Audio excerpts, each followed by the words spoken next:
Bob Lee, de son vrai nom Don Giovanni, n'est plus de ce monde. Son décès qui a suscité un peu de doute. Parce qu'après l'annonce de sa mort, il y a des voix qui se sont levées, soi-disant il n'est pas décédé, il est vivant.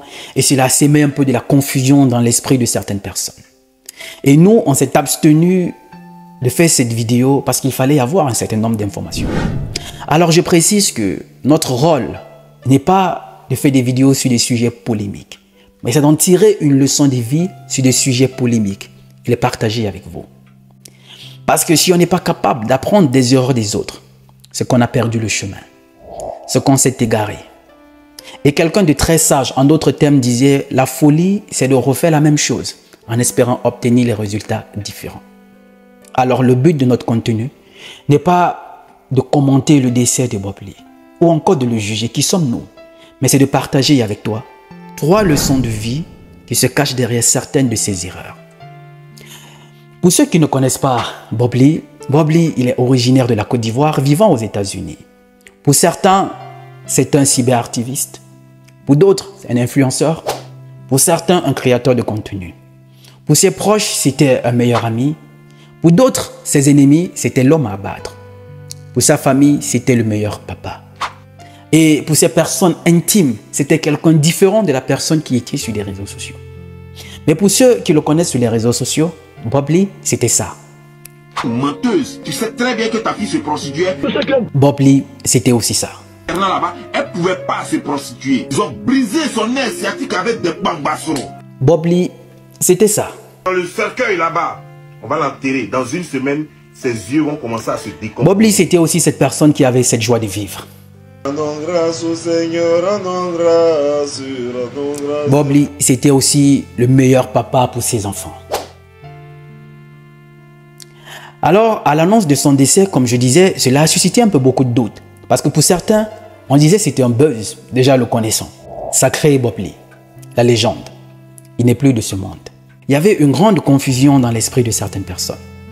Et on s'est dit, il faut bien qu'on prenne un peu de temps, de mieux se renseigner, pour avoir la bonne information, afin de partager avec vous les 3 leçons de vie qui se cachent derrière certaines erreurs qu'a commis notre frère Bob Lee et qui t'aideront toi aussi.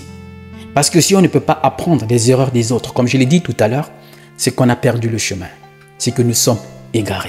Bob Lee, ces derniers temps, dans ses sorties, il était beaucoup trop dur. Très dur même. On l'a vu en désaccord avec pas mal d'influenceurs, pas mal de créateurs de contenu, même les personnes qui n'étaient pas sur la toile, même les décédés. Et cette histoire qui a beaucoup fait parler, c'est sa sortie à répétition sur le décès de cette jeune Gabonaise assassinée en Turquie, où Bob Lee est allé beaucoup trop loin. Beaucoup trop loin. Tu es une menteuse. Tu sais très bien que ta fille se prostituait. Ils ont brisé son nerf sciatique avec des bambassos.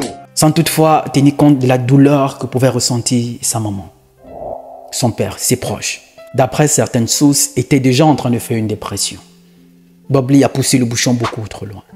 Et cela a suscité un peu la réaction d'une partie de la population gabonaise. D'où Bob Lee a répondu à nouveau en poussant le bouchon encore trop loin, en s'attaquant même à la morphologie du président de la République du Gabon, qui, rappelons, ces derniers temps, a été victime d'un AVC qui lui a laissé des séquelles. Bob Lee s'est attaqué à son handicap.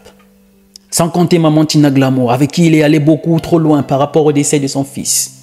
Une mère indigne. Tu es en train de perdre ton fétichisme pour tuer ton fils là.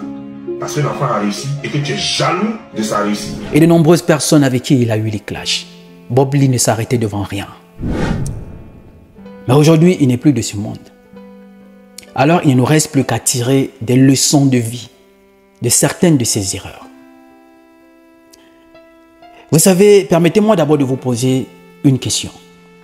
Est-ce que ce n'est pas l'ensemble des douleurs, des souffrances, des frustrations, des humiliations que Bob Lee a créé chez toutes ces personnes-là qui les ont poussées à faire des choses qui ont précipité son départ? Laissez-moi votre avis en commentaire. Parce que en écoutant l'avis de certaines personnes, en l'occurrence ce papa gabonais, ça vous fera un peu avoir une idée de certaines choses. Je vous laisse écouter un peu ce qu'il dit. Quand les gens de l'air ethnique disent qu'on va taper le diable, c'est ce qu'on a fait là. Ils sont allés taper le diable. Eux, ils ne jouent pas. Entre vous deux, ils ont raison. De un, ils ne te connaissent pas. De deux, ils ne t'ont jamais demandé de sortir pour venir parler de leur affaire. Donc forcément, En allant taper le diable, forcément ça te prend. Trop fort, non? Beaucoup trop fort. Alors permettez-moi de vous rappeler quelque chose. C'est vrai, aujourd'hui, on vit dans un monde moderne. Mais il ne faudrait pas que le modernisme nous amène à oublier que nous appartenons à un peuple. Un peuple qui a une histoire, qui a une tradition, qui a une croyance, qui a une spiritualité, qui a une façon à elle de se défendre en cas d'attaque. Je répète, il ne faudrait pas que le modernisme nous fasse oublier que nous venons de quelque part, que nous appartenons à un peuple qui a une histoire, une tradition, une spiritualité, sa culture, sa croyance, sa façon à elle de se défendre en cas d'attaque. Je dis bien sa façon à elle de se défendre en cas d'attaque. Parce que si le monde d'aujourd'hui, le modernisme d'aujourd'hui, cela est prévu, la défense en cas d'attaque. Parce que dans chaque code pénal, il y a ce qu'on appelle la légitime défense. La loi te donne le droit de te défendre quand tu es attaqué. Et dans sa définition, d'après le thème juridique, la légitime défense n'est perçue et acceptée comme légitime défense lorsque la défense est proportionnelle à l'attaque.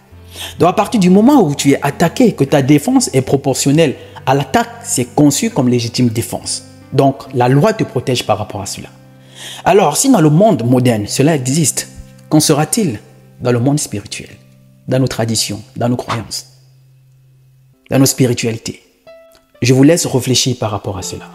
Alors comme je vous disais, le but de cette vidéo n'est pas de porter un jugement sur Bob Lee, n'est pas de décortiquer les causes de son décès. Qui sommes-nous? Nous ne sommes pas des spécialistes. Je crois que seul Dieu le saura.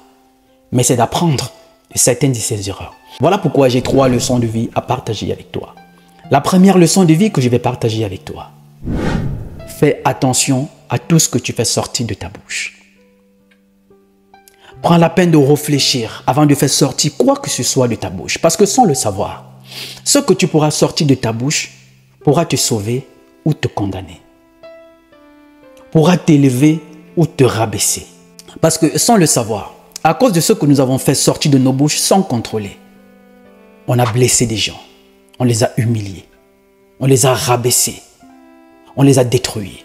Il y a des gens qui par rapport à ce qu'on a fait sortir de nos bouches sans contrôler, elles ont perdu leur emploi, elles ont perdu ce qui leur était cher. Certains ont perdu leur mariage. Certains ont perdu tout ce qui pour elles comptait beaucoup. Faire attention à chaque fois que tu veux faire sortir quelque chose de ta bouche. Parce que tu pourras humilier les gens.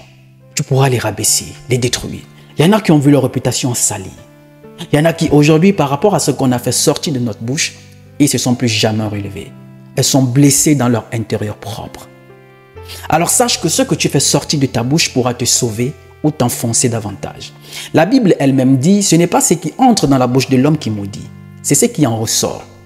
Donc faire attention à ce qui sort de ta bouche.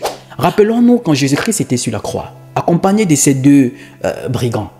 Il y a un qui se moquait de lui, soi-disant, mais si tu es réellement le Christ, sauve-toi et sauve-nous aussi.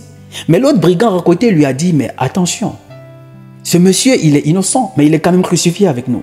On a posé des actes qui feront en sorte qu'on se retrouve ici. Et il se tourne et dit à Jésus, s'il te plaît, souviens-toi de moi quand tu seras dans le royaume de ton Père. Jésus lui a dit, ce soir même tu seras avec moi dans le royaume de mon Père. Ce qu'il a fait sortir de sa bouche l'a sauvé. Donc sache que ce que tu pourras sortir de ta bouche, à un certain moment donné, précis, pourra te sauver ou t'enfoncer davantage. La deuxième leçon de vie que je vais partager avec toi, fais preuve d'humilité et demande pardon à chaque fois que tu as offensé les gens. Demande pardon à chaque fois que tu as humilié, tu as blessé les gens. Demande pardon quand tu as proféré certains propos que tu sais consciemment que cela avait pour but de rabaisser les gens. Demande pardon. Bob Lee, dans ses derniers lives, il avait encore cette possibilité de demander pardon. Cette possibilité de demander pardon à toutes ces personnes qu'il a blessées, qu'il a offensées, qui de par ses propos, il a causé beaucoup de tort. Il avait encore cette opportunité de demander pardon. Mais non, pas égaux, il est resté sur sa position. Soit disant que si c'est ce que vous avez fait, que la semaine prochaine, je ne sois plus de ce monde.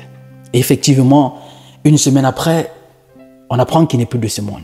Est-ce que c'était réellement ça qu'il a emporté? On ne saura jamais. Mais ce qu'on sait, c'est qu'il est parti avec sa fierté, son ego. De grâce, À chaque fois que tu fais sortir des propos de ta bouche que tu sais consciemment que cela a blessé, offensé, humilié les gens. C'est vrai, les paroles ont déjà été proférées. Tu ne peux plus les retirer. Mais tu peux réparer cette douleur que tu as causée. Humilie-toi et demande pardon. La troisième et dernière leçon de vie que je vais partager avec toi. Tu n'es en compétition avec personne. Tu n'as pas besoin de rabaisser les autres pour te montrer fort. Tu n'as pas besoin d'humilier les autres, insulter pour te montrer supérieur. Tu n'as pas besoin de rabaisser les gens, les humilier. Tu n'as pas besoin de les insulter. Tu n'as pas besoin de les détruire pour te montrer supérieur. Tu n'as pas besoin d'écraser tes semblables pour te montrer fort, pour te montrer dominant. Tu n'as rien à prouver à personne. Tu vis pour toi et pour ta famille. Tu n'es en compétition avec personne. De là où tu es la légende, comme toi-même tu aimais le dire, repose en paix, grand frère. Repose en paix. Puisse Dieu t'accueillir dans son royaume. Puisse Dieu te donner le repos que tu mérites. Puisse Dieu donner la force à tes proches, surtout à tes enfants, qui vont désormais apprendre à vivre sans toi. Aucun enfant ne souhaite naître et grandir orphelin. Je sais que cette douleur va les habiter le plus longtemps possible. Parce qu'à chaque fois qu'on leur posera la question, où est ton père? Il aura ce souvenir en tête, ce souvenir douloureux. Que Dieu donne cette force à tes proches, à ta famille, de supporter cette douleur. Ouais, c'est vrai, tes clashs vont nous manquer. Tes sorties vont nous manquer. Tes buzz vont nous manquer. Va en paix. Je profite de cette occasion pour demander pardon. Pardon à toutes les personnes que tu as offensées. Pardon à toutes ces personnes que tu as blessées de par tes propos, que tu as humiliées, que tu as injuriées, que tu as détruit. Je demande pardon. Pardon parce que tu étais aussi un humain. Un humain qui pouvait se tromper. Un humain qui pouvait commettre des erreurs. Un humain qui s'est trompé. Oui, tu as commis des erreurs. Oui, tu as trébuché. Parce que tu étais un humain. Je demande pardon en son nom. Que Dieu veille sur toi. C'est la petite leçon de vie que je voulais partager avec vous. S'il te plaît, laisse-moi tout simplement ton pouce bleu et ton avis en commentaire. Mais de grâce, partage cette vidéo autour de toi pour permettre aux autres aussi d'apprendre. Parce que si on n'apprend pas des erreurs des autres, c'est qu'on a perdu le chemin. C'est qu'on est en train de s'égarer. Et notre génération, au vu de tout ce qui est en train de se passer, nous sommes en train de nous égarer. C'est le moment de prendre conscience. Parce qu'il n'est jamais trop tard. Je suis Roland Campbell, ton frère.